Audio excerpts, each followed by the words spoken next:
SP Chaudhary Aslam शहीद के हवाले से इंडिया में बनी है फ़िल्म।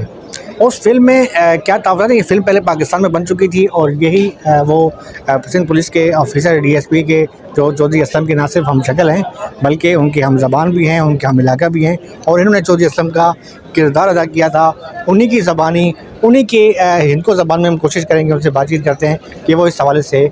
क्या कहते हैं। आए आपको दिखाते हैं। चौधरी साहब के हम शक्ल तारिक असलाम ने बोरा जो है बिल्डर्स के, जहाँ पर मोहसन शेखानी साहब जो हैं वो मारूफ ना सिर्फ बिल्डर हैं बल्कि आबाद के पेट चेयरमैन हैं, उनसे भी मुलाकात की और वहाँ भी वो शहरियों से घुल मिल गए। तारिक साहब, ये बहस बनी हुई है जो चौधरी असलम के वैसे फॉलोअर पूरी दुनिया में है, लेकिन जिससे उनका तल्लुक था खैबर पख्तूनख्वा के हज़ारा से, वो बिरादरी जो है बड़ी वो है कि क्या लाला वहाँ पे कुछ अपनी ज़बान से गल करो सुना कि तुसी भी लाला होते, वो भी लाला है, फिल्म जी बनी इस तरह कुछ गल करो अपने असां दे हज़ारे वाले जेह्ड़े न ना चौधरी जुड़ियाल दा सा ते मैं जेह्ड़ा बफे दा ते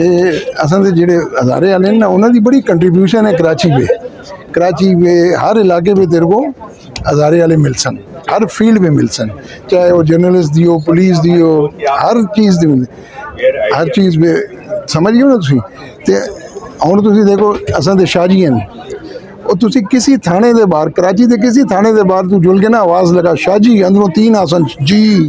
तेरे को हज़ारे वाले हर फील्ड में मिल सन। ते चौधरी जेह्ड़ा सा असलम साहब अल्लाह उस जन्नत दे, और जन्नत ही है, शहीद है। ते असलम साहब जेह्ड़ा है ना वो असां दे हज़ारे दी शान असा, तो माशाअल्लाह ये सही तो कहन गया SSP तक गया, पुलिस मेडल, कायद-ए-आज़म मेडल, सदारती मेडल, सारे मेडल, तो आखिर में शहादत का मेडल भी उससे आगे था। लेकिन ये जो फिल्म जी बनी है इस हवाले में हज़ारे जो इसकी गपशप चल रही है, उसने तो बड़ा फोन सुनाने को और जी असां दे बड़े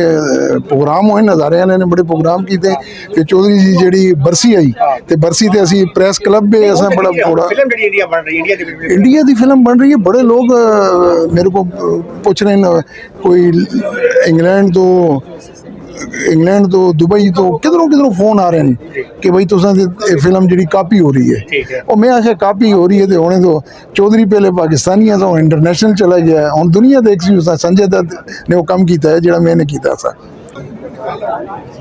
हाँ जी, हज़ारे वाले भरावो हो, नाराज़ होने की गल नहीं और परेशान भी ना हो, तुसां नाल गल भी कर छोड़ी है। जेह्ड़े चौधरी असलम साहब जब शक्ल दे फिल्म मेकर है, हुण तो कोई परेशानी की गल नहीं ना। अपने भरा आफ्ताब और राम साहब नूं इजाज़त दो।